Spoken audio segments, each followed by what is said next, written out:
Yeah, recording is there. Then we'll open the case. Okay, and we'll start the time. Dr. Mariam, are you ready? Shall I start the 3 minutes? Yes, okay.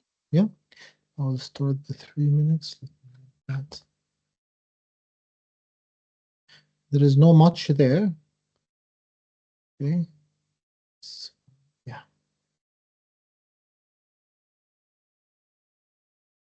Yeah, 3 minutes started.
Okay, Dr. Mariam, do you hear me?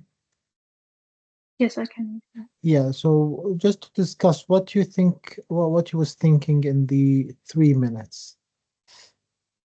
So the So, complaint is itchy eye. So okay, I just want to check: is it the eye itself or the surroundings? Is it the eyeball? Is it the skin? What does he mean by yeah, itchy eye? yeah, yeah, Um excellent. does it affect his vision? Mhm. Any redness inside the eye? Yeah, Painful eyes? yeah, Um, if it is a skin, so is it itchy? Is there any infection, like fever? mhm. Um, does it affect only the eyes or any other places? Yeah, good. So Um, because the skin is an organ, so is it only affecting the face or somewhere else? So just don't forget that skin is an organ. So if there's one part of the skin is affected, you need to ask about the other part. That's excellent. What else? what has he tried so far? Is it a Excellent. male or female? Sorry, Oma, is it a Well, lady? Uma usually female. Yeah, Okay. Uma usually And female. if this has affected her in any way, mm, mm, a job as well. Is it something related Excellent. to her job place? Yeah, Any excellent. change in her maybe shampoo or soap or Yeah, the yeah, thing that you usually and use every day? sure, excellent. And she's 60. Is this something happen after the menopause or before the menopause? Mm. Because hormonal changes can affect the skin or eye symptoms. The other thing I would just add is first the color of the skin. Okay, so this is a tricky cases that you might meet on your everyday practice. Okay, so it's colored skin, so brown skin, black skin, dark skin. The presentation is completely different than the white skin. So also this is something we need to consider. And when we are studying, always you will find in the dermatology chapter, dark skin disease. It's completely different. And always when you see acne, when you see dermatitis, when you see psoriasis, see the picture of, the white skin and see the picture of the dark skin, how it's look like, because it's tricky. Okay, no, they are not the same. Okay. And the other thing is you can see that he have a history or she have a history of hay fever. So this is a patient have atopy. That will be also a clue. Okay. And the other thing you can see the patient saying itchy eye, but he's closing the eye. So most probably the problem not in the eye. Because if the problem in the eye, they will, will give you a picture with the eye opened. So this is Mm. also indirect clue. And then looking at the picture itself. So what can you see in the photo in front of you? Maybe I So need the to skin, the enlarge. skin around the eye and the above the eyebrow is darker than the nose. Excellent, excellent. Yeah. And then you can see here, you can see cracks, isn't it? Yeah. So Mm. is this is something new? So cracks usually means like lichenification. So is this lichenification something new or this is old age? You also need to ask her. You can see the eyelid itself is thick. Okay, so is this something new or not? And then you can see also the darkness here. The darkness, there's darker skin, as you said, and we'll explain what darker skin means in such case. And a little bit of a scaliness here. Okay, but you cannot see massive scale of seborrheic dermatitis or or infection of seborrheic dermatitis Mm. or weeping or oozing. You can't see that in the picture, so less likely to be an infection. So all of this you can gather it just from looking at the picture. Okay. So shall we begin? Yes, okay. Yeah, sure. I will put the 12 minutes. Hello, my name is Dr. Man. I'm calling from the surgery. I'm talking to Oma Mike. Yeah, yeah, doctor. Thank you. Thank you for calling. Yeah. Hi, Oma. You're welcome. I can see that you wanted to talk today about your HEI and you sent a picture. Thanks for that. Could you tell me more about what's going on? Oh yeah, to be honest, doctor, I become fed up, the skin around my eye is very itchy, scaly, and I keep putting, this moisturizers is not working, and sometimes even I'm putting, hydrocort over the counter is not working. So I'm not sure what is happening, to be honest. I thought maybe, it's an eczema, but it's not, it's not improving, and I become a little bit, worried about using this hydrocort. Um, so I was hoping if you Mm. can, if you can refer me to, to do a patch test perhaps or allergy testing. Patch test and allergy testing. Okay, okay. Yeah. We'll discuss this in a minute, Oma, and I really appreciate that you are thinking about eczema and using these all creams are not helping at the moment. In order to explore it in a better way, I would like to ask a few questions first.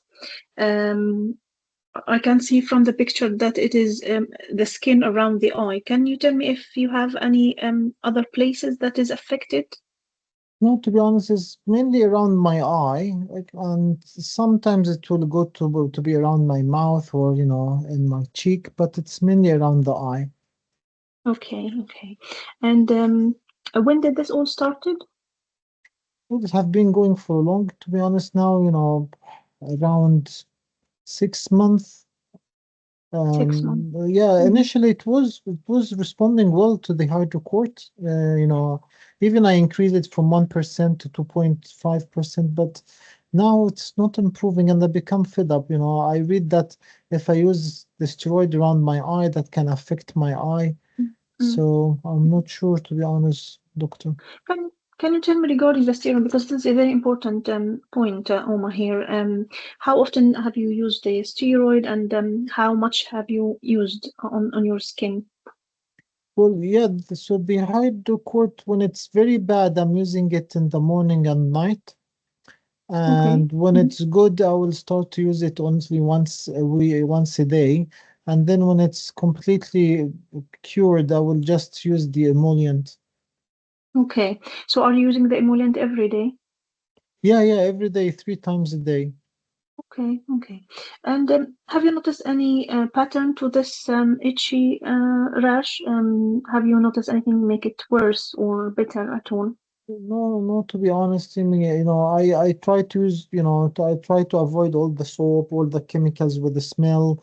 Okay, anything bubbling, I'm not using it. I'm using only the AP Max to wash my face. Mm-hmm, I'm not mm-hmm, sure. Even my, even my makeup, I all change it to hypoallergic. I went to Boots and I discussed with them.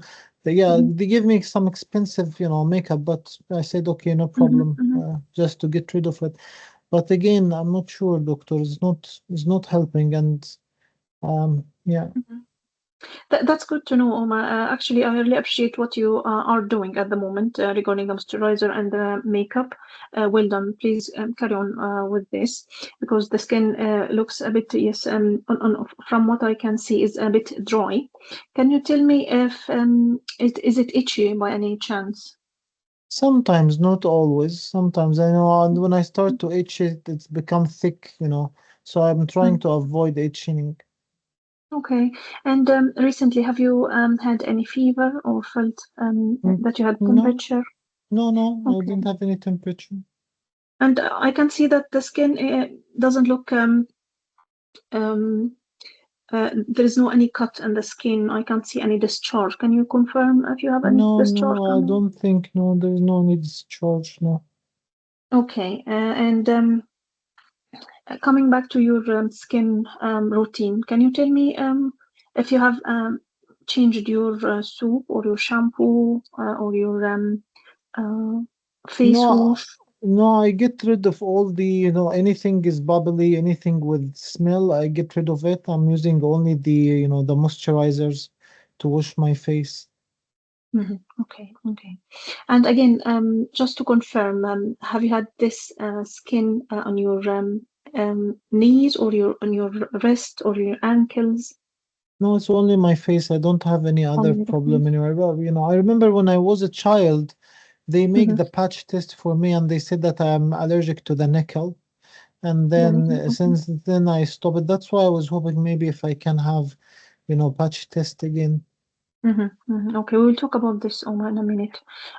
Just I would like to explore more about social life because sometimes it could be relevant. Mhm. Do you smoke? No, doctor, I'm not smoking at all. Okay, and do you drink alcohol? Well, only socially, doctor. Can you tell me more? What do you mean by socially, Omar?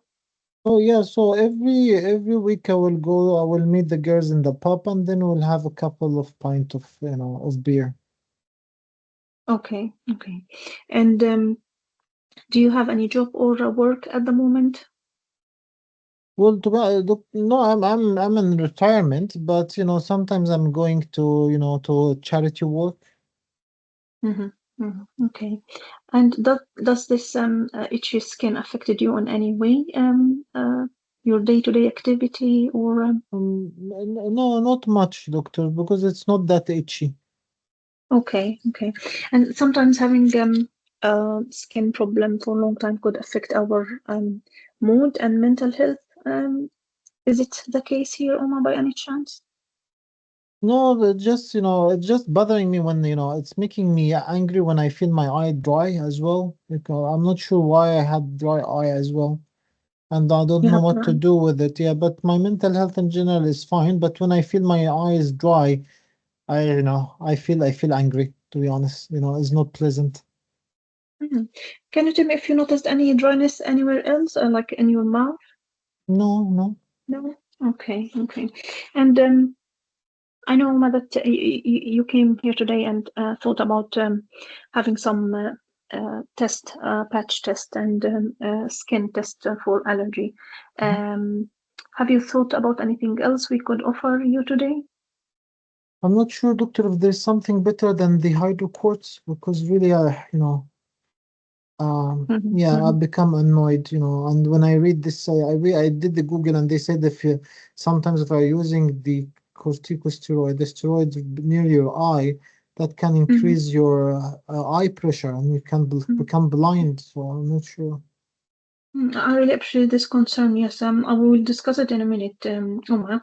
But just I meant to ask this earlier because I can see from the records that you have hay fever. And I would like to know if you have any family history of skin problems or dry skin, eczema at all. Yeah, well, yeah, the eczema is running in our family. Yeah. Okay. And any family history of asthma or hay fever?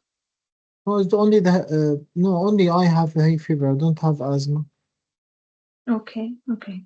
And other than the concern about the steroid and the long use of the steroid and this itchy skin, have you had any other worries at all?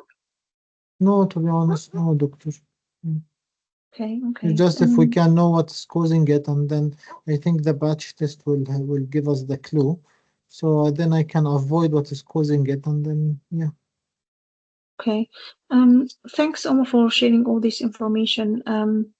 From what you mentioned here today, I think your skin from the picture you said and from the history looks like dry and irritated, and it is most likely eczema.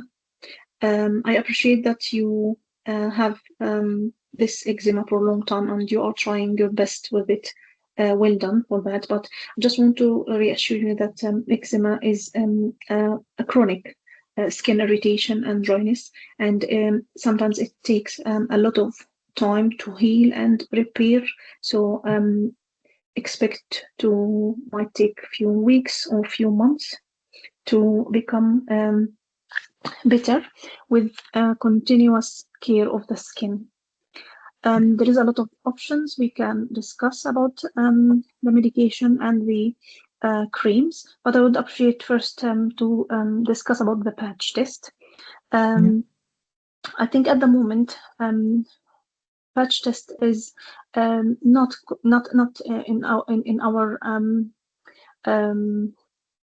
priorities at the moment because the all the clues are pointing that this is an eczema, and there's no indication to have the patch test at the moment. And just to let you know as well, patch test is not also specific to a certain thing that could help us make any difference in the treatment. What do you think about this, Omar?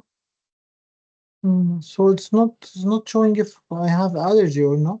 The patch test, doctor. So yes, I think because at the moment your history and information you told me about, it is not pointing that this is an allergy. We Oh, might think about it in after trying other methods first for a couple of weeks time. We could keep it an option after we put a plan for the next few weeks, and see if it makes any difference. Does it make any sense, Oma? yeah, that's okay. So what you are suggesting, doctor?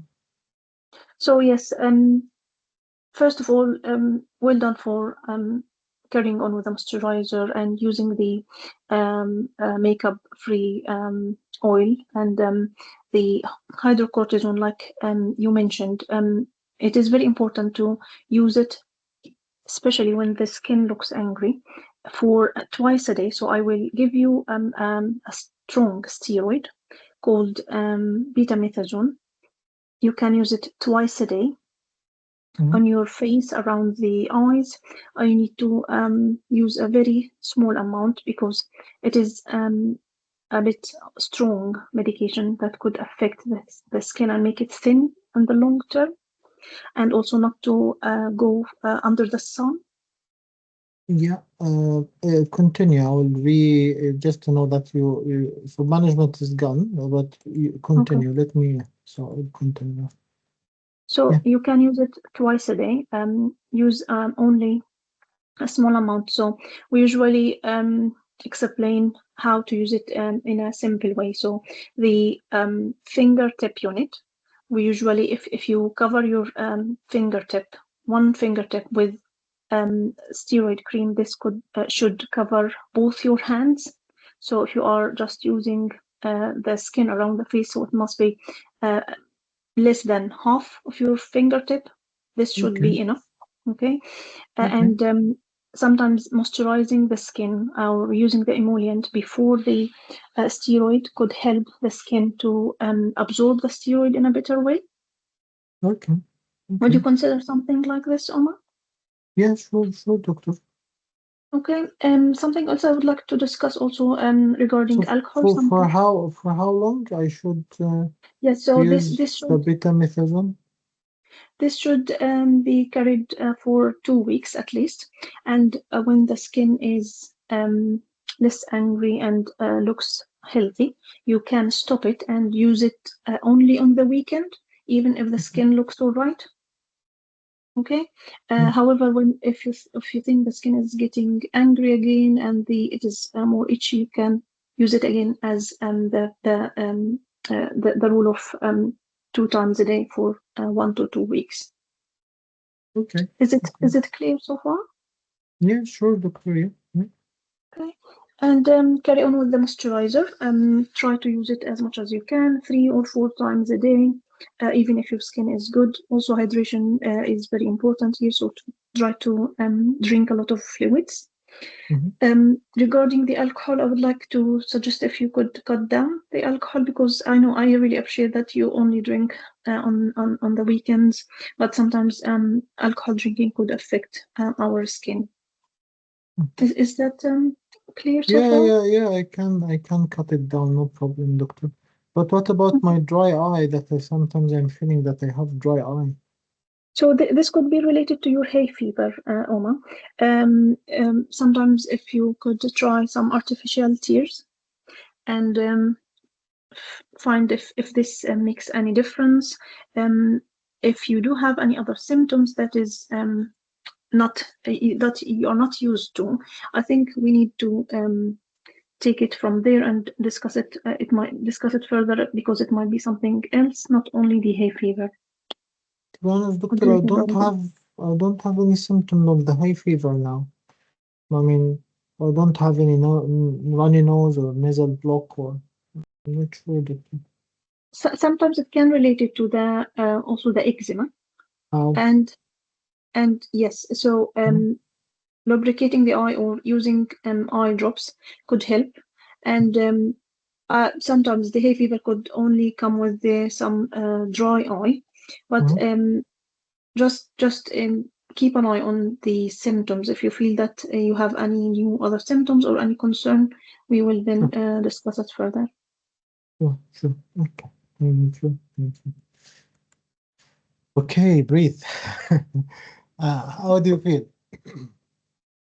How do you I feel? missed, I Go ahead. think I missed also something regarding the diet because she's Yeah, thinking sure. about allergy. The other, yeah, the other, ask about irritant and allergens. Yeah, diets, okay, chemical exposure, from the environment. That's important to ask. Okay, but it seems to be it's a simple, a simple eczema, but it's coming around the eye, which is something common with an elderly population. Okay, the challenge here is usually she's still using she used hydrocort, okay, for at least 2 or 3 weeks from her talk. So I'm not sure is it safe to upgrade it to betamethasone. I'm not sure there would you do if you did the case again, you would prescribe the betamethasone for her. I think Keeping in maybe mind, because keeping in mind, betamethasone is not betamethasone retard. So, you said betamethasone, which is potent. Okay, so betamethasone RD retard is the moderate potency, but betamethasone is potent, isn't it? We'll see the steroid ladder, but betamethasone is potent. I won't dare to write potent steroid around the eye. To be honest, I won't dare. Can cause glaucoma. So if you did okay. it again, what you would Mm. prescribe? Because you already tried the 1% and the 2.5. Well, can sometimes hydrocort can be the cause of the eczema, by the way. So this you need to keep it in mind. And the Oh, other could you? thing, yeah, Mm. yeah. So emollient or hydrocort itself, we'll see in the PowerPoint that you may have allergy from the component of the cream. So if you feel that it's not responding, so is it something from the cream? Is there Mm. something else happening? Should I change the cream or not? And what type of emollient she's using? Because I post in the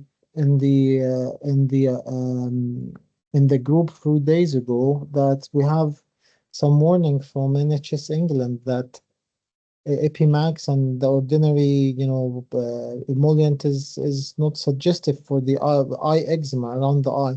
So a specific type of eczema, so periorbital eczema is a specific type of eczema needs special treatments. So I would, and as well as I said, I would, when patient having steroid and hydrocort is not responding, and then I'm forced for the face to use steroid sparing creams. You need to use tacrolimus in such cases. Mm.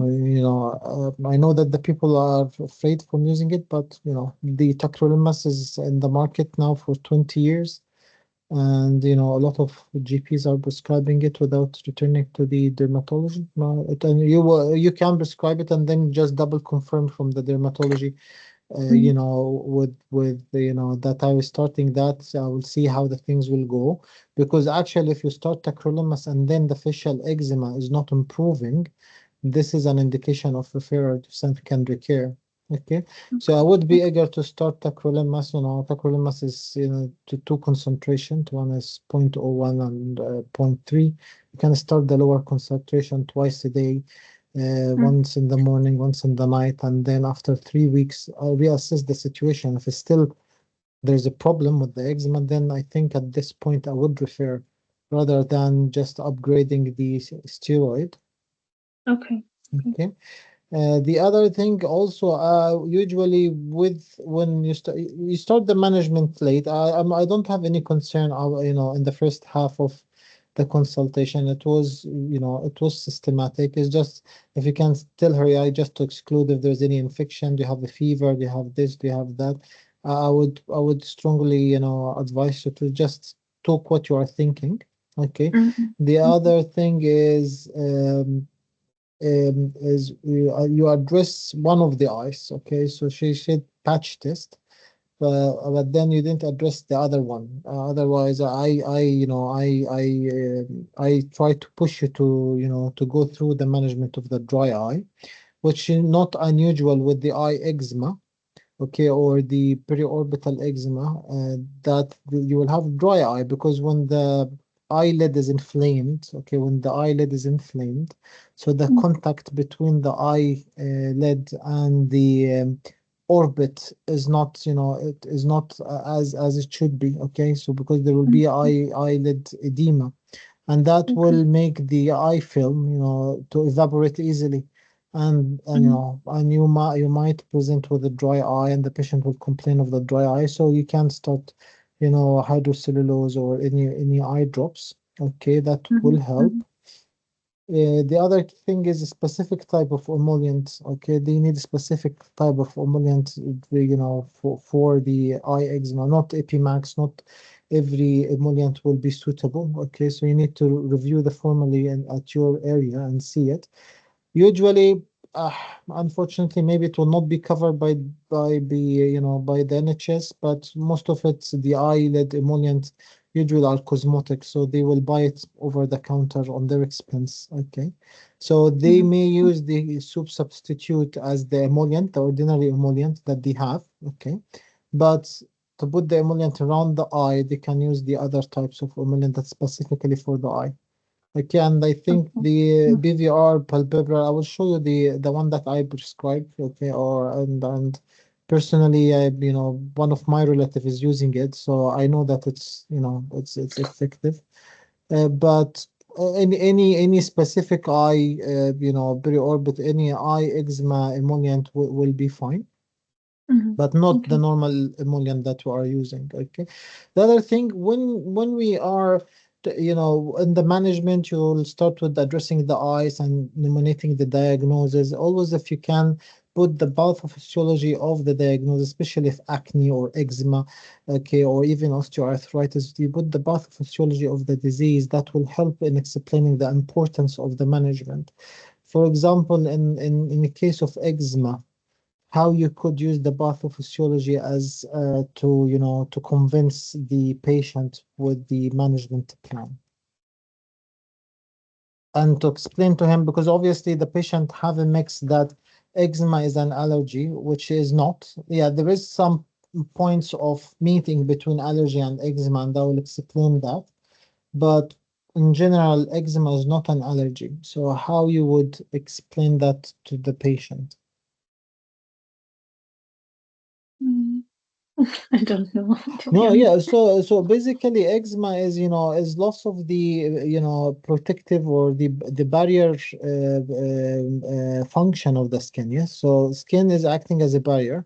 So when the barrier is lost, the function barrier of the skin is lost, that will allow all the allergen or the chemicals from the environment to enter easily to the cell, deep layer of the skin, and make it inflamed and irritant. Okay, so all Mm, what we need is just to substitute the protective layer of the skin, and that will prevent the irritant from entering to the skin and subsequently make it inflamed. So with the emollient, the moisturizers, okay, we are mhm, just substituting the protective layer, keeping the moist inside the skin, so the skin will become not dry. Okay, and with the cortisone bit of it, or or calcinonium inhibitor, the steroid sparing creams, we are doing what they are, suppressing the inflammation. So when the eczema is angry, you are using the steroid or the tacrolimus, and when it's not angry, you need to keep using the emollient, for forever. You can use the emollient, okay, just to to substitute the protective layer of the skin. Okay, and mhm. usually if one part of the skin is affected with eczema, he will need to use the emollient all over his body, not only in the face. So most probably, if Mm, you bring the patient in and you start to feel his skin, you will feel his skin dry.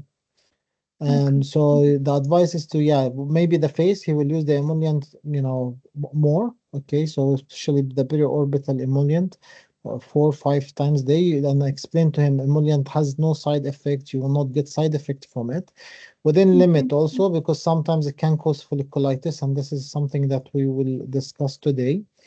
Okay, so if he's not causing him any problem, he can use it, liberal use of the emollient, and that will help with controlling the symptoms. Okay. So Mhm, is that clear? Yeah, this, to be honest, all what I want to say, and that's why you can tell him, yeah, the patch test is not, it will not help you in the mhm. current time, because it's used for contact dermatitis, which is says type of eczema, but due to contact with the irritant, which is not your case. You don't have history of contact with any irritant, and that's making your face swollen or inflamed, so it won't be helpful for you. And then if the opposite came to you, okay, I want allergy testing, IgE, and say, okay, well, eczema is not an allergy, it will not help you, and this such tests can give us false positive reading, and then the false positive reading will make us to avoid a lot of, of allergens there. Okay, will make us just to avoid them, and you might need not to avoid them, and you'll make your life more difficult, which is not needed and will not help in the treatment. So the goal is helping him and to come over of the symptoms. So if you explain that the blood tests will not help him to come over the symptoms and maybe make his life more difficult, then that would Mm-hmm. convince him. Okay. Okay. The other point that I want to say, and we'll see some photos down there about the eczema in the colored skin and non-colored skin. So the eczema in the colored skin and non-colored skin, the white skin will always, present with red, itchy rash. Okay, but in colored skin will never present like that. Will be dark purple skin, sometimes hypopigmentation or hyperpigmentation. Okay, this is other, other form of eczema. I can see is papular, this folliculopapular eczema. Okay, so usually will be like a goosebump. Goosebump eczema will appear in, dark color skin. So, and this is not acne also. So be aware about that. And the difference will be the shape. Okay, can the goosebump here, you cannot see any comedones around. Okay, the other thing, you can see areas of hypopigmentation here because the skin will become dry and inflamed. Either he will, either will react by hypopigmentation or hyperpigmentation. So if you find dark skin, this can denote an eczema. If you find lighter skin, this also can denote eczema. Okay, so don't please mix between the acne and the eczema in dark color skin. Okay. Okay. The other thing is the history. Okay, so this is normal. Okay, this is white color. You can see the dryness and the itchiness or the scaliness, which this is what we're seeing every day. But the challenge is the skin color, and here are clear comparison. How this is eczema and this is eczema. This is eczema and this is eczema. You can see here the hyperpigmentation. Okay, and also here hyperpigmentation, a little bit of redness here, which can make the things maybe easier. Again, hyperpigmentation and its inflection areas. So that's also a key that this is an eczema.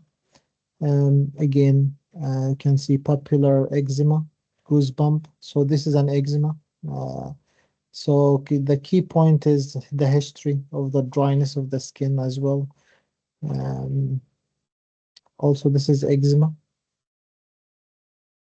here, pigmentation, hyperpigmentation of facial eczema. Okay.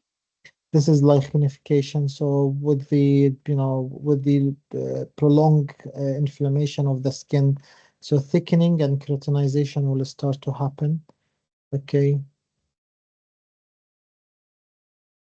Again, this is eczema. This is not burn, no, not infection. Okay. Um, So all of this, so this from so the lichenification will come from scratching, and also this papules or nodularis, progo nodularis. Also, this is a complication from the itching. Very rare. I didn't see any patient with that, to be honest, but it's worth knowing it. And this is hypopigmentation from also the eczema. And what is good that when we control the eczema, the hypopigmentation will and the hyperpigmentation will be resolved, so it's reversible, not irreversible. Also lichenification again. Okay, hyperpigmentation. Okay, and you can see nodules, hyperpigmentation. Here there is slight redness, which may make the things easier. So Mm. okay, so these are some examples. We will go for the PowerPoint. Is that clear? I hope that didn't make the things more difficult. I hope the picture make the things maybe easier and make us aware about probable probable everyday practice cases. If you are not used to diagnose eczema in dark color skin, it will be very challenging, to be honest. It's not an easy. Thank you. Yeah, is it clear? Yeah, Thank you. yeah. So let's open the PowerPoint. Okay, I want to show you a couple of things. Okay, so this is basically what is eczema mean. So you can see here, this is a healthier skin, and there's protective layers, and there's the desmin, which is the junction between the cells. So the junction are tight and strong, and then here the barrier is strong. So any allergen, any bacteria or pollutant will prevent from coming in contact with the deep layers of the dermis and epidermis, or the epidermis specifically where the blood vessels is.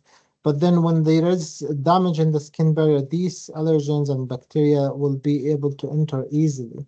And then that's why the skin will become inflamed. And certain type of allergy, for example, like food allergy or some allergic reaction, the patient might present with eczema, and this is maybe the area where both of them are meeting, because if you take the allergen, inhalation allergen or oral allergen, and then the immunity started to become hyperreactive and start to attack the skin from downward, okay, and break up the skin here, that will allow the pollutant to enter and make the skin inflamed, and eczema will appear. But this doesn't mean that you have allergy to certain, to the pollutant that enter and make the eczema. I'm not sure if that clear or not at this point, because it's critical to know this point, because the patient will come and argue, especially if he came and say, "Oh, I want an allergy testing." So is that clear that allergy is not eczema and eczema is not allergy, but there is some overlap in certain presentation. So if the patient didn't have a specific correlation with food or inhaled allergen or contact allergen, that is presenting always presenting with he need to be exposed to that allergen before the skin symptoms appear as an eczema, then we don't need to do any allergy testing or contact or patch testing.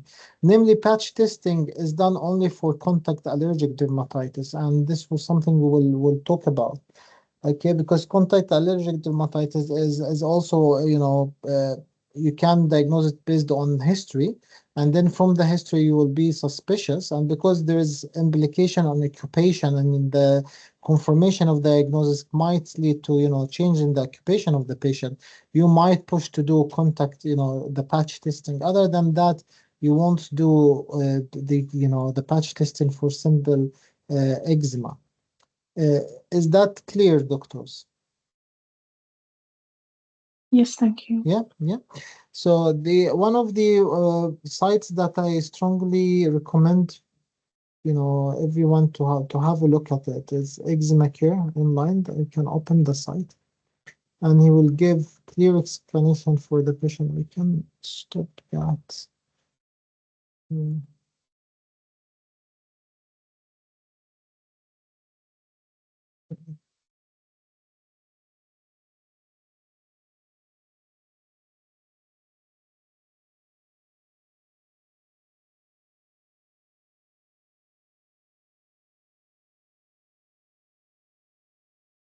So this video is very, explanatory for the patient, to be honest. And this is very good website. Is the voices heard? Are No, you no? So I will share I'm not sure how to share the voice, but this very good website and this very explanatory video. I will share the link for that website in the WhatsApp group. I strongly advise, when any one of you are free in their free time to go and see it and send the link to the patient. Let them, see what is the difference between eczema and allergy. That's a very good video, very explanatory, and I don't think if the patient saw it, he will have any doubt later on about what is the difference between allergy and eczema. Okay, so this is one. Then this is again how the eczema will appear in colored skin and non-colored skin. How you would, think about eczema in children, which will usually present with itchy skin, with three or more of the following. So if the child is more than 18 months, then the flexor areas will be mostly affected as the adult. But if it's less than 18 months, then the extensor area and the cheek will be more affected. Did anyone know why here? This. Did anyone could explain why before 18 months the extensor surface will be more affected on the cheek? It's 1.5 year. Because there is explanation to it, or presumptive explanation to it. So usually if the child is less than 18 months, most probably he's always sleeping, okay, either in the back or sleeping on the face. Okay, so the areas where there is friction and the always pressure point will be in the extensor surface, okay, or the cheek if he's sleeping at his side or sleeping at his face. So that's why before that age they find that the dermatitis usually in the extensor areas and the cheek. And then dry skin and history of atopy, either family-wise or the patient himself has atopy. Okay. Um, yeah, so this we've gone through that. Then type of eczema, because there is subtype of eczema, which to be honest, a little bit challenging for diagnosis. Like discoid eczema, which mostly we will misdiagnose it with fungal skin infection, which will come typically with circinate border, active edges and vesicles on the edge, and then clear in the center, which typically look like mycotic or fungal skin infection. Um, Again, the history will be a key in the differentials. Okay, if it's not painful, there is no weeping and or secretion. This most probably eczema type.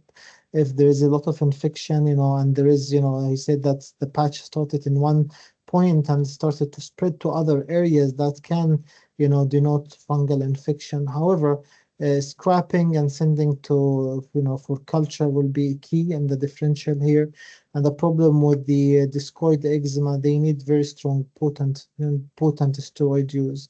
Okay, so, and then the other problem with that, then if you start the potent steroid use and this patient have an fungal infection and you mistakenly start to treat it with potent steroid, this will make flare up of the fungal infection.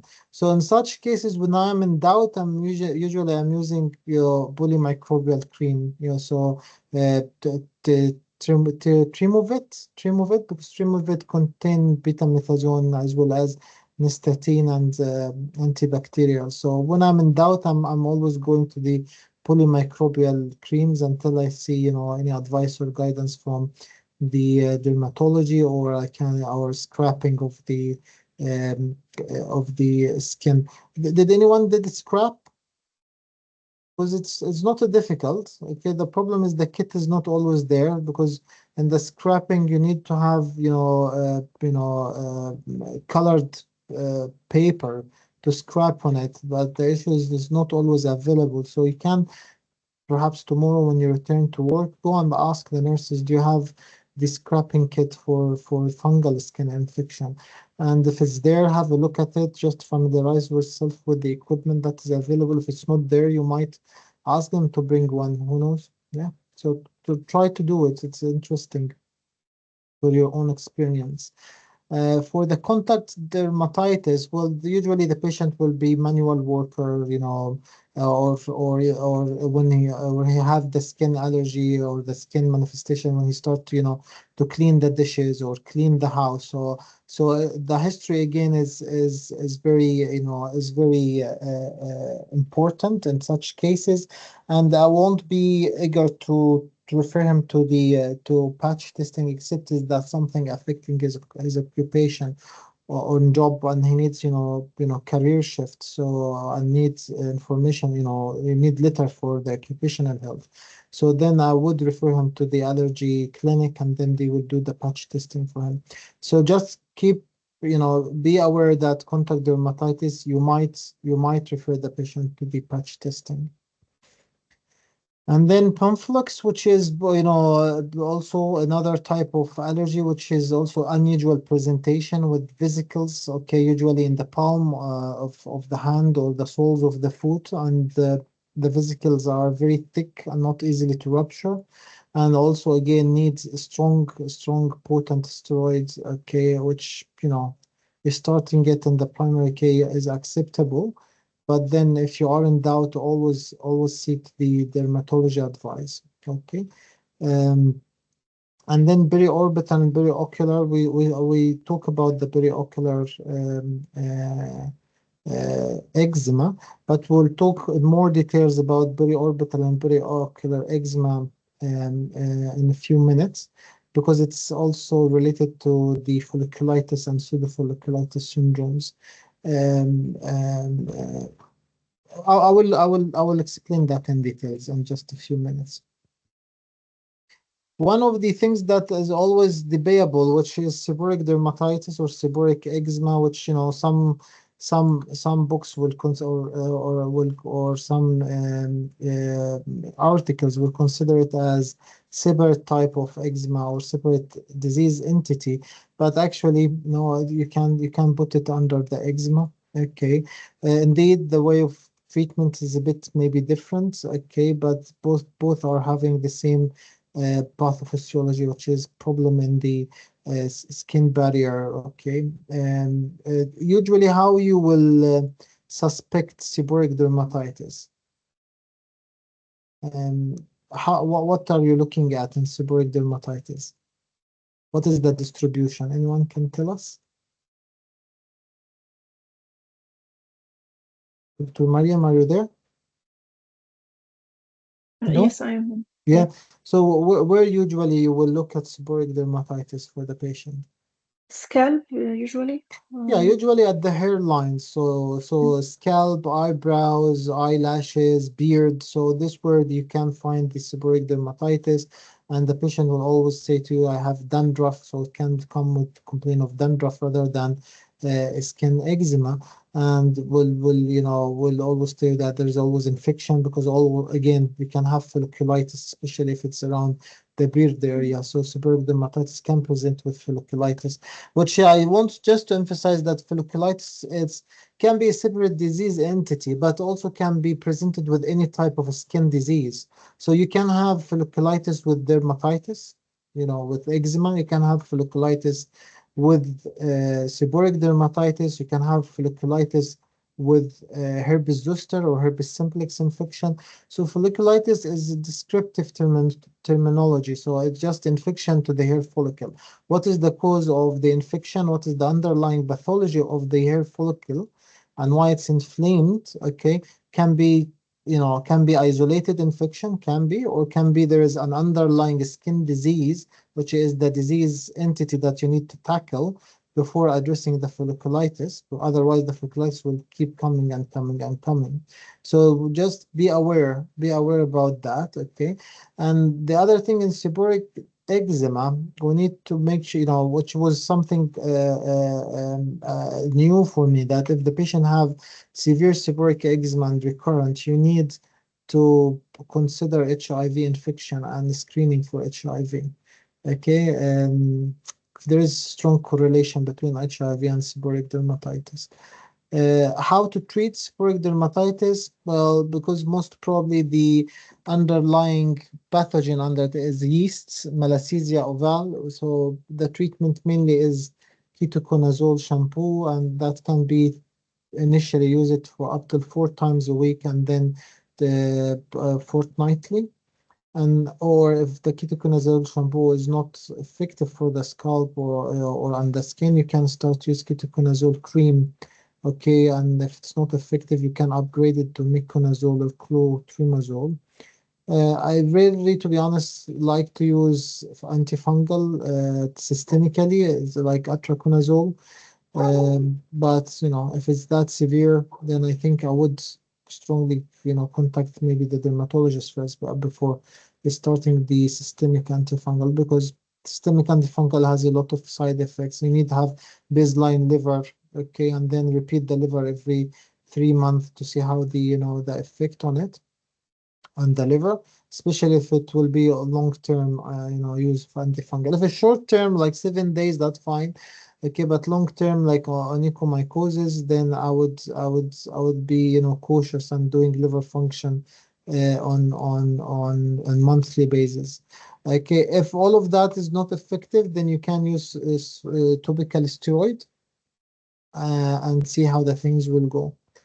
Okay, the severity of eczema, depends on the distribution, effect on life, and effect on mental health as well.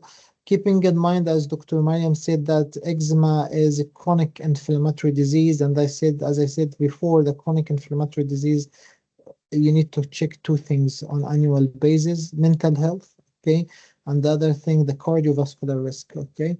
So a patient with eczema and severe eczema, I would strongly advise you, please, in the yearly annual review, do for them cardiovascular risk assessment, do the lipids, check the blood pressure, check the hemoglobin A1C, because again, it's chronic inflammatory disease, and any chronic inflammatory disease is putting a burden, oxidant burden, on the cardiovascular system. Psoriasis, one of them, okay, also skin disease that can affect the cardiovascular system. So don't forget to address that. Perhaps in the management in such case that we have, I would strongly tell, okay, yeah, I can see you didn't do blood for a long time. What do you think that if we can just double check how's your lipid is and how is your blood pressure? What do you think about coming in and let me see you face to face? And give the excuses why you want to see that patient, because you are worried about her cardiovascular risk.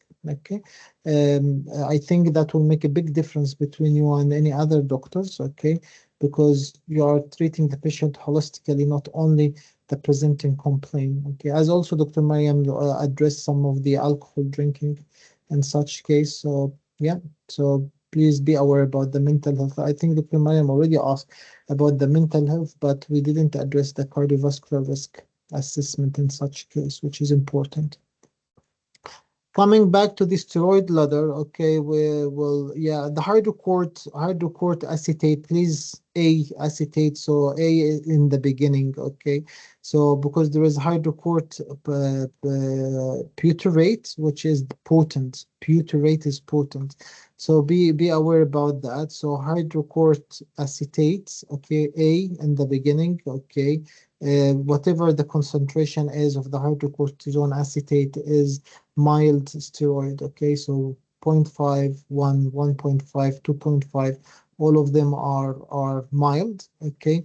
And then the very strong one, which is the distal one, the distal one is dermovate, or the last one was is clobetasol, okay, with L at the end, because clobetasone is different, okay. So clobetasol is the potent, and dermovate, very potent, and which is also dermovate. I usually remember it by dermovate, okay, because terminal or distal is dermovate at the end of the spectrum.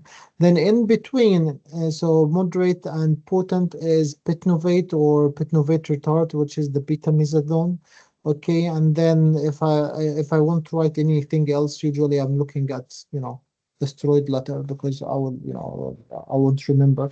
However, if hydrocortisone butyrate is again with P, so it's potent butyrate. So don't mix, especially if you are going to the AKT exam. So don't mix these two. Acetate with the A is mild, butyrate with the B is potent. Okay, and then don't forget the triple therapy, Trimovate, which contains moderate potency and antibiotics plus nystatin. Okay, the equivalent of Trimovate, but with hydrocort, is timodine. Okay, so timodine have mild steroid hydrocort with the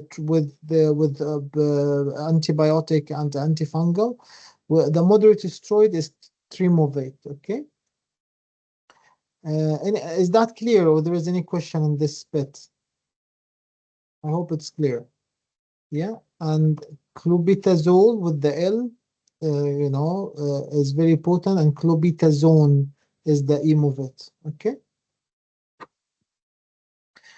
We already gone through that in the beginning that better not to use the potent steroid in children, not more than 14 days. It's just this bit, the occlusive therapy is one of the things that we will discuss, okay? But I am against this guidance. They are saying that you can put steroid under exclusive therapy because it's increasing the potency of the steroid.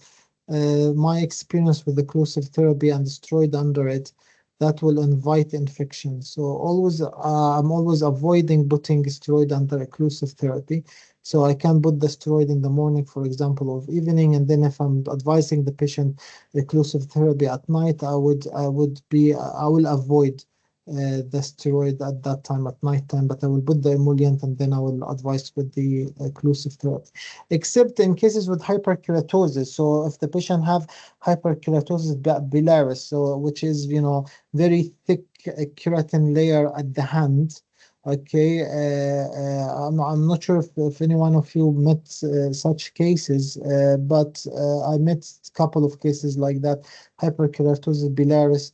Okay, I would put steroid and dibrosalic, which is dibrofos, a strong potent steroid, plus salicylic acid, and then I will put the occlusive therapy at night because the hand is very thick layer of keratin there, and then I won't be afraid from infection.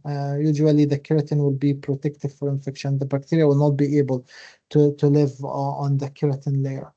The other thing in such also Dutch case that we have, well, sometimes the steroid will stop working, yeah, because you will have something called tachyphylaxis, okay, which the drug uh, dose need to increase to have the same effect, and that can happen in the steroid, and that's why if you feel in such case, which happened in this case, she said that the steroid was effective in the beginning, but then the hydrocort now is not working anymore. So then you can do the tricycling, change the brand of the steroid. Okay, use the same potency but different brand, or go for the steroid sparing cream like tacrolimus. Okay, so also keep that in mind that tachyphylaxis can happen in steroid treatment.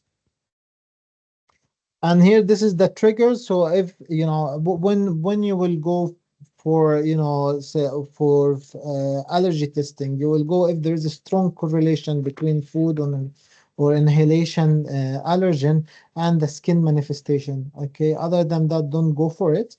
And that's taking from nice. Okay, so mild eczema, they please reassure people with mild eczema they don't need allergy testing, and we should advise against high street testing and internet allergy testing because there is no evidence of value. Okay, the only time that we will use the testing if there is a strong correlation between food allergy, so the patient is taking like cow milk allergy, okay, or having skin symptoms with the other symptoms of the allergies, then you might then go for skin testing after, for sure, referring him to the allergy clinic. Okay, and that for either food, either for inhalant or even contact. Once you say the contact allergic dermatitis, we always do the if it's recurrent and severe and affecting the patient work, you would go for patch testing. When to refer, which is also important. So if the patient present with eczema herpeticum, so basically we can see from this picture. So the baseline of the skin, the background is eczema, okay, which sheet of red inflamed skin and dry, and then you will find some zoster like herpes like skin lesion. But then this is a super added herpes simplex infection or herpes zoster infection for the allergy, and this is an urgent, this is an emergency. So this patient should be seen in the emergency department as soon as possible and seen by the consultant dermatology for probability of IV IV cyclovir. The other also emergencies that need to be seen in the same time is if the patient is presented with erythroderma. So if the patient have eczema that affecting more than 90-95% of his body surface mass area, then you need to send him to the hospital because that will be considered as a burn. So hospital, and then they will give him IV fluid, try to control the eczema, and then they can refer, send him to the home after 4 or 5 days. Other than that, this is again eczema herpeticum. Other than that, the referral can be, urgent, and if the patient on steroid and then there is no response, or there is signs of infection or giving antibiotic and no response. Okay, other than that will be routine referral. So examples of routine referral: you are in doubt of diagnosis, or a poor response to the treatment, or facial eczema, or if you want, have contact dermatitis and you want to have a patch testing, or there is massive affection of her psychosocial. Okay, these are, the indication of referral. What is the drawback of steroid therapy?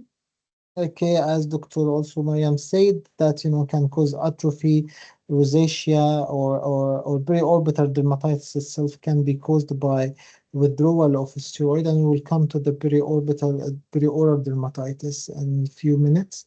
Okay, but you need to emphasize to the patient that the steroid in general is safe while using it for short term. Okay, and the side effects only on long-term therapy and consistent therapy, which is around a year or continuous 6 months. Then you need to be worried about that. Other than that, usually steroid is safe, except if you are using very potent steroid therapy in child, and that against the general rules. Okay, because it can cause for sure, suprarenal suppression and Sunnian crisis. So take care about that. The other thing that this emollient and the steroids preservative itself, the component, it can cause, the patient can be allergic to it itself. So if you feel that the eczema is increasing with the steroid, you might consider changing the brand itself. Okay. Rebound erythema can happen because you will lose the vasoconstriction effect of the steroid. Okay, and if also what the second use of the steroid sparing creams. So if you feel that every time you are trying to sorry, if every time you are trying to withdraw the steroid, and the flare up is coming, then this is the time when you need to use the tacrolimus, because it will help you to withdraw the steroid gradually. Emollient, we have also emollient ladders. We'll begin with the weakest one, which is the lotion, and end with the ointment. Again, there is no perfect emollient. You need to trial and error according what the patient will feel that it's helping him. And what you need to be cautious about, because there is a lot of reports when you are using emollient, you need to be away from fires, okay, with flame, because emollient contain paraffin, and paraffin is inflammable. And if you have a patient with COPD and have on long-term oxygen therapy at home, always use when using emollient, always using paraffin-free, please, because having the paraffin beside the oxygen supplier with the electricity, or no, we have a couple of incidents that the patients become burned, and on the house will set on fire. So take care about that. And then this, we said that the chronic eczema is a chronic disease, and you need to go through the mental health and the cardiovascular system. Can someone tell me what is this, doctors? Folliculitis? Uh, maybe no, maybe yes. What do you think? How you can know? Why it's not periorbital rash or not periorbital eczema? This is here why I'm telling. So this mostly periorbital eczema. Okay, you can see sheet of inflammation there, and then the periorbital eczema is causing folliculitis. So sometimes folliculitis is not a separate disease entity. So sometimes the folliculitis is a part of a background disease. So any inflammation of the hair follicle is considered to be folliculitis. So what is the cause of the inflammation? This is what you need to search about it. Okay, if the underground inflammation is spreading like that and causing inflammation of the skin, and you can see here part of sebum, which can be also seborrheic dermatitis there. So this consider be a part of of the general disease. So folliculitis here, part of the general disease, which is the periorbital dermatitis or the seborrheic dermatitis. Okay, we'll come to that. I will explain it in details in a few seconds. Um, Here, how we can differentiate about rashes in the face. There's a better table than that, but usually rashes in the face, the key will be the history. This is one, and the distribution. Okay, and I will explain that in a second. So the other thing that we need to be aware about, because this started to appear in the era of COVID, when we start to use facial mask a lot. So facial dermatosis is part you can see it in everyday practice.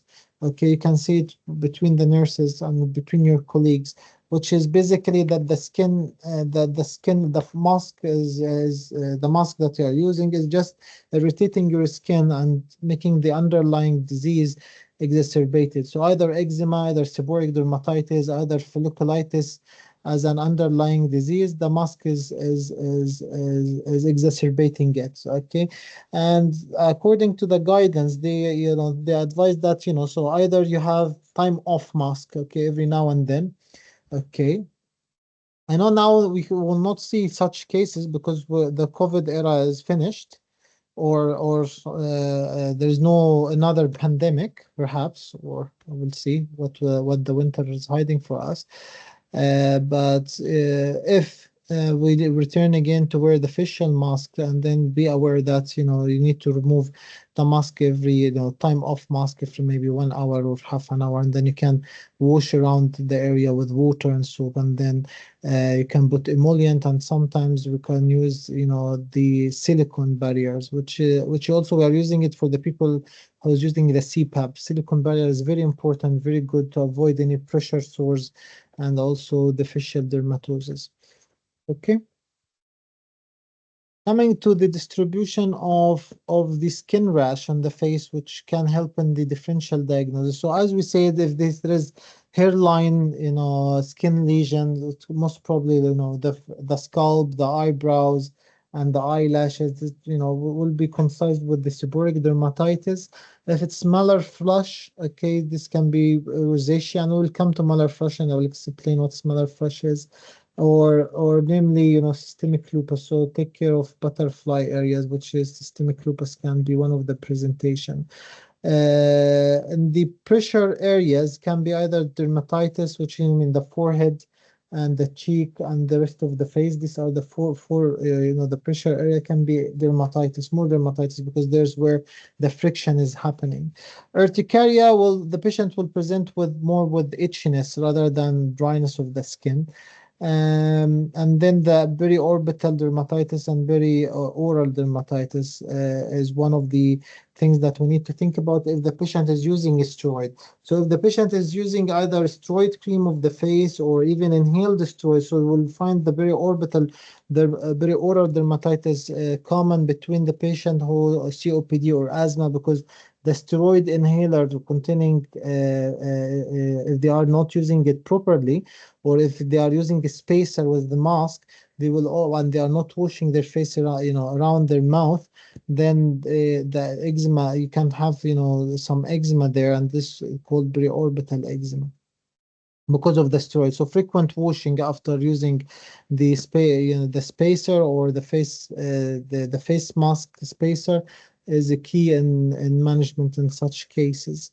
And again, these cases can present with folliculitis. So be aware that if there is a hair follicle and the hair follicle is inflamed, take a history, make sure that there is no underlying skin disease before appearing of the folliculitis. Okay.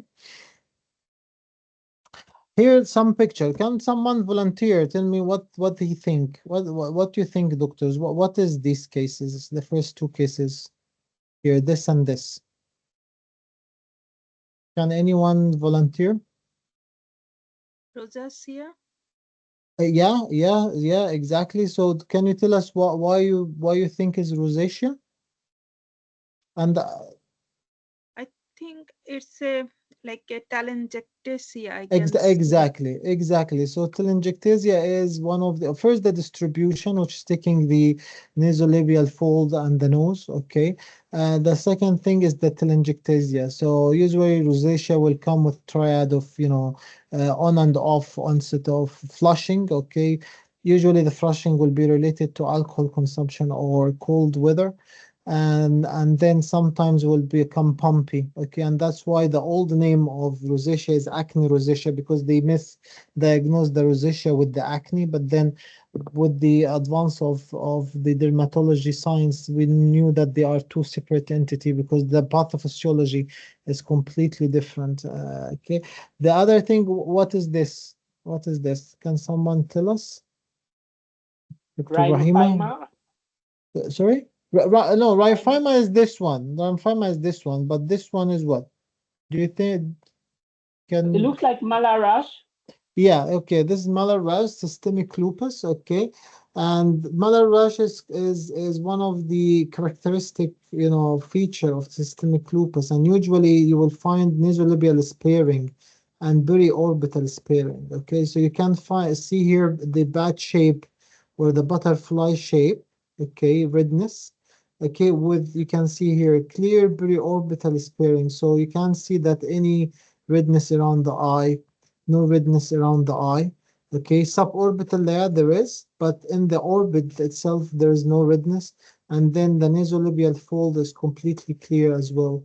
Okay, cheekbones, yeah, there's redness, but then the nasolabial fold is clear. Okay, so this, with such picture is 100% systemic lupus, not systemic lupus, a malar flash of systemic lupus erythematosus.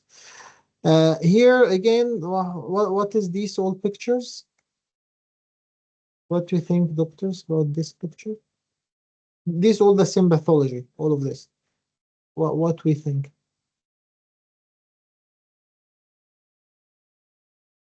Any volunteer? This is the easiest. Dr. Rahima? No? Yeah, you're trying to answer, but Dermatitis, no, it's kind. not contact dermatitis. Think again, think again. Acne rosacea. No, acne rosacea is there. So, No, so sorry?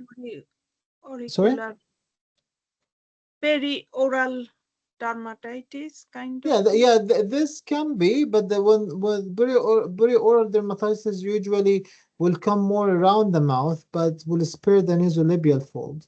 But then, we are taking the patient as a whole. So if the patient have a skin rash around you can see here there is the origin of the hair. Okay, the scalp there is a lot of dandruff in the scalp, and then There's the a seborrheic nasolabial. dermatitis. Seborrheic Seborrheic dermatitis, yeah, dermatitis. yeah, seborrheic dermatitis. So usually seborrheic dermatitis where the hair is, and even here you can see it's behind the ear because the hair origin, the scalp is beginning there. So this is a seborrheic dermatitis. Okay, and these areas, even seborrheic dermatitis can affect where between the chest, okay, and even in the groin area. So where is the hair? Usually the seborrheic dermatitis will be there. Okay.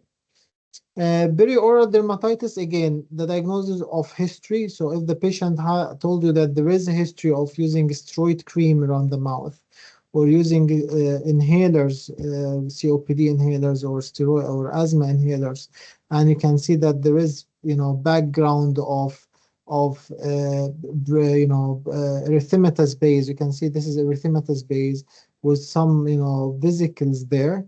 Okay, so most probably this is a periorbital dermatitis. Okay, again, periorbital dermatitis can present being folliculitis. Okay, don't mix the both. So you need to ask the patient the history of the patient, how he presents originally. Okay, what was the underlying disease? Is the hair follicle inflammation appear after the the skin inflammation and the redness, or basically the hair follicle inflammation is there before even the redness of the skin. So if the inflammation of the hair follicle start before, then this is a folliculitis because of the staph aureus, okay, or any other causes that we will come to. If the baseline is eczema and the steroids use, and then after this inflammation happened, then the hair follicle become inflamed.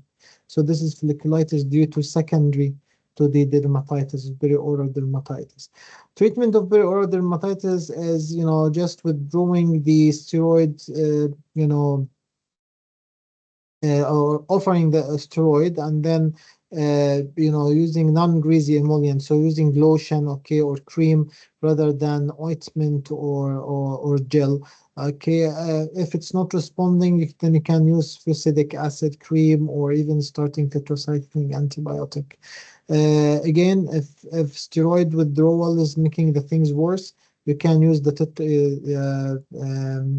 calcinurium inhibitors, or gradually withdraw the steroid. You can use a maintenance therapy of steroids twice weekly. Coming to the folliculitis, folliculitis is inflammation to the hair follicle, which you can see here. Okay, and it's of two types, either superficial folliculitis or deep folliculitis. So the deep folliculitis, like this one, usually it's a staph aureus infection. And then if you touch the hair follicle or touch the area where there's the inflammation, as you will find the pump. You will find good amount of pus there. You will find nodule there. But if it's only superficial and affecting only the orifice of the hair follicle, you will feel it, that there is no collection. Then you will know that this is superficial.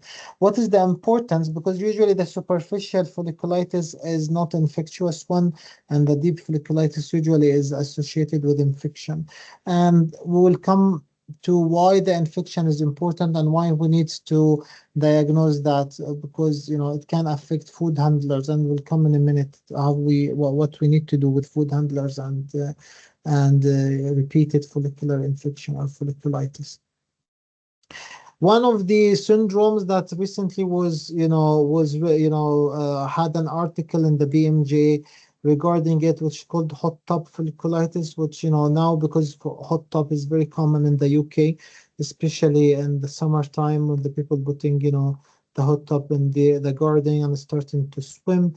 So they find that this hot tub can easily be contaminated with Pseudomonas aeruginosa, and then give us a syndrome of folliculitis, which would usually cover the area of the swimsuit, either bikini or full swimsuit, so under the armpit, in the groin area, or even the face. You'll find severe folliculitis, and then breast tenderness and axillary lymphadenopathy.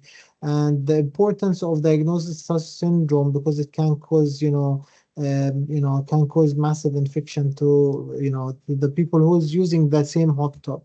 Okay, and Pseudomonas is not an easy infection, so it can be if there's an elderly or immunosuppressed population in the family, can be then massively affected, and their breathing can be affected by that, because the Pseudomonas will spread from the follicles of the hair to the respiratory system and can cause pneumonia. And Pseudomonas pneumonia for elderly and immunosuppressed patients is very difficult to treat. So, and that's why it's very important for us as a GP, if we are suspecting something like that, to to warn the people in the home and tell them to go and disinfect the hot tub thoroughly, and escalate the situation to and see all the family. Okay, in mild cases you can use dermol. Dermol is part of its lotion as emollient, but having antiseptic.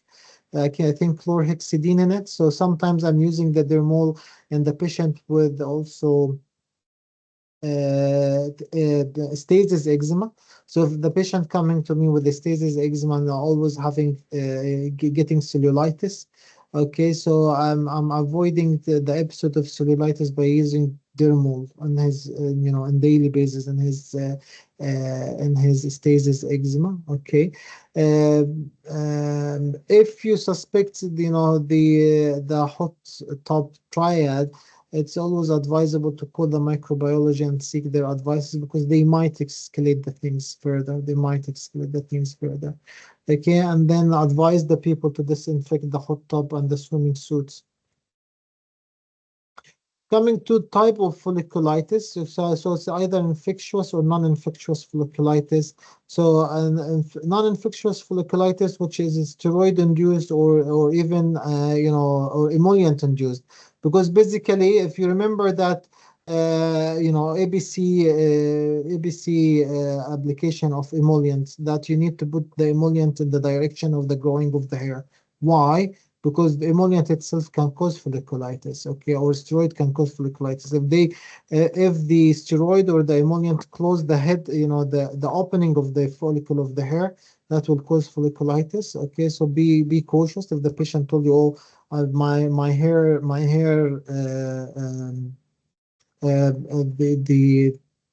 the origin of my hair or the hair punctum become inflamed after I'm putting the creams, then revisit how he's putting the cream and advise him always not to put the greasy one and put the less greasy one.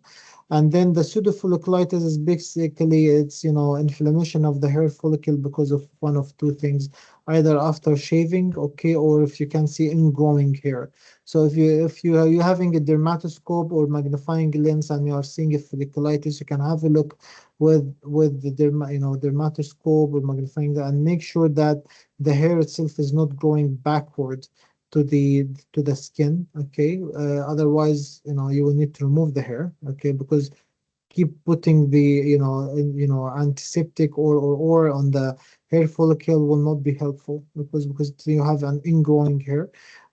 Or if the patient told you I am getting the inflammation after shaving, so this is considered to be also pseudofolliculitis. Okay, so you will advise him to increase the timing between shaving, putting antiseptic, as well as using one razor, not double-headed razors, and using aftershave. Okay, there is a very good article regarding folliculitis and pseudofolliculitis. And this is the link. I will just open it to show it to you, and I will share the link in the WhatsApp group, so you can have a read about it. Okay.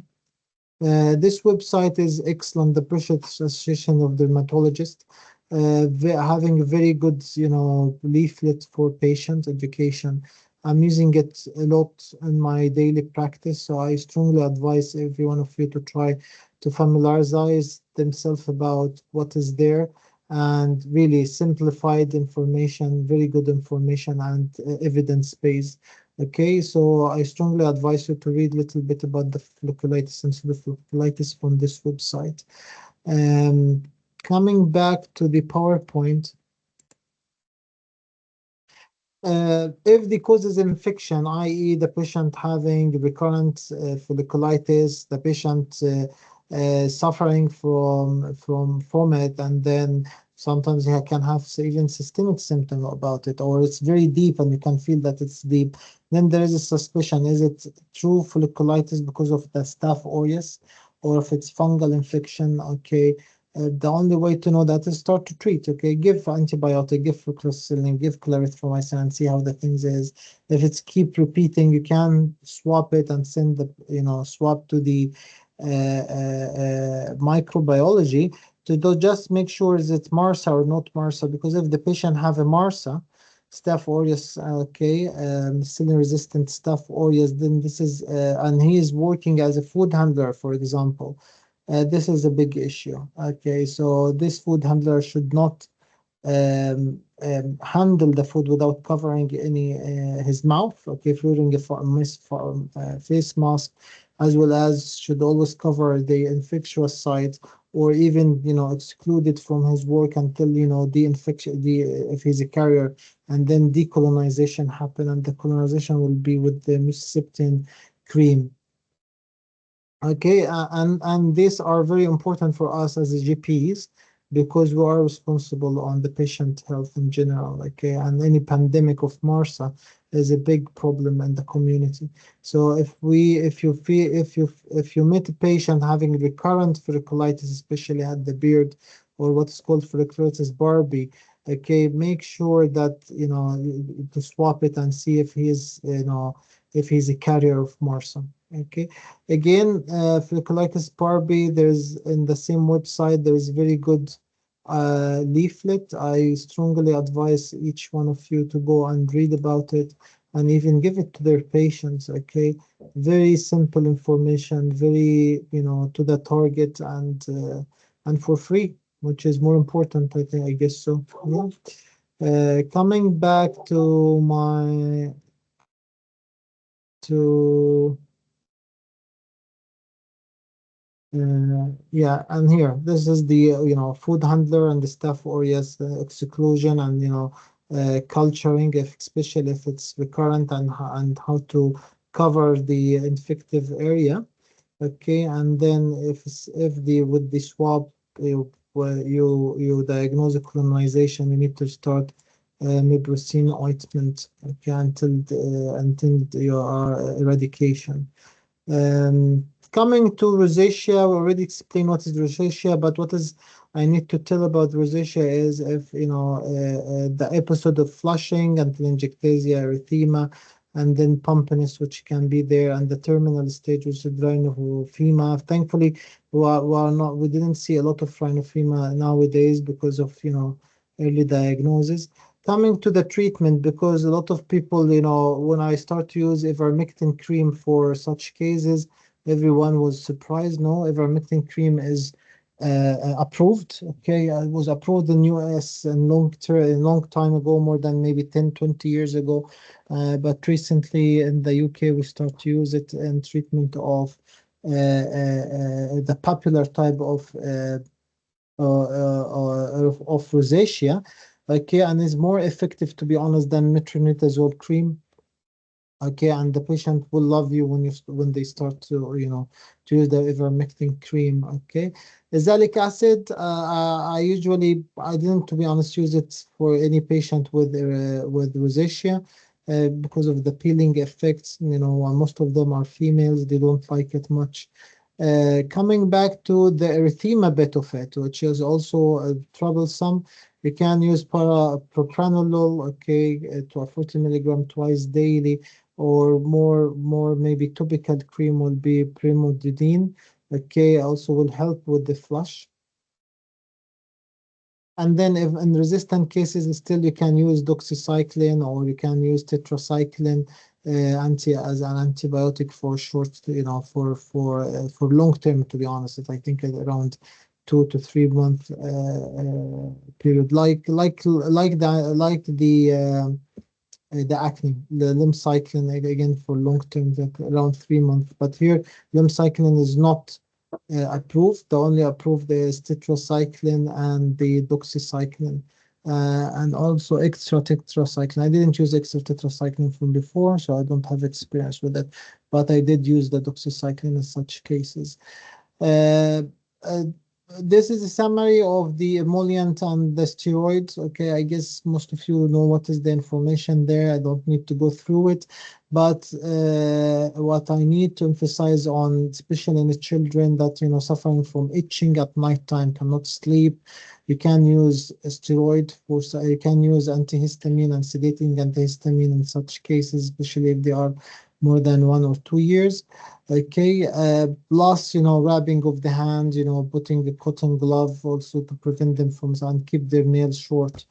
The other thing also for using the emollient, usually use the emollient in dispenser, okay, rather than using in the tub. And if you will use a tub, use spatula to decrease the cross infection and the contamination. Okay. This is the finger tip unit. Most of you know it. The ladder, the emollient ladder, which you need to know that because sometimes I write for the patient more than type of emollient. So I tend to use the lotion and the cream in the morning time when they're going to the school or to the work, and then the more greasy one before bedtime and nighttime. Steroid ladder, we go through it, we go through that. Then I strongly advise you to go to the how wood trapping is done. You can have a look. Also, I will share the link. Okay, wood trapping and the dry wrapping is one of the things that we are using in pediatric cases, and having resistant. Yeah, so that's a very good website videos for how to do wet and dry wrapping. I will share it. I will share the link for it. Okay, but they are very good, and I learn a lot from these videos. Okay, and I'm usually sharing it with the patient families. Okay. I think I'm nearly finishing now, and most of the people went to sleep, I guess. Yeah. So the other thing is what the emollient that is used for the periorbital eczema. So Epimax and paraffin and other paraffin free are, ocular toxicity and chemical burn was reported. So try to avoid them. What I'm using usually is this one, SVR palpebral, and I'm usually using artificial tears, as we explained in the beginning of this lecture, why we are using artificial tears. What is also perhaps most of you new for them, is what is called eczema action plan. Yeah, so there's asthma action plan, COPD asthma action plan. There is something called eczema action plan, and then the Bristol University, one of the leads on it. I will also share this website because it's very excellent website regarding what is the eczema action plan and how to teach the patient how to use the emollient and the steroid, and it's for free. The action plan is there. You can download it and you can share it with your patient and just formulate it. Very, very important website and very important, basic patient education, not only for exam, but also for real life. And also if you said a couple of these information in the exam, I think that will make a big difference between you and the other candidate. I guess I finish my lecture here. Let me double check, but I think my lecture finished here. Uh, yeah, so I will stop the recording, and I think, and I will take question if anyone would like to ask anything. So, doctors, if anyone have any question, or we can conclude and say good night.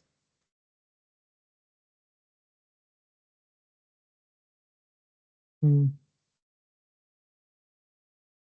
No, no question. Okay. What's the color? What's the name of the eye? I You will said. share it. Yeah, PV palpebral. I will share it in the group as well. Don't worry. Thank you. It's usually from 10 to 19 pounds. So if you would buy it from Amazon, it will be 16, 19. I'm usually buying from eBay. You can buy it by 10 pounds, and one tube will be enough for 1 to 2 months. So I think it's reasonable. It's not that expensive. Okay. Any other question? Okay, I will share all the links in the WhatsApp channel. Okay, and then if there's any question, just write for me, please, doctors. And I'm sorry if the lecture is long, but we take only one case today. Okay. I wish you all the best for tomorrow exam. Okay, and I hope all of you the best of luck. Best of luck. See you, doctors. See you. Bye bye.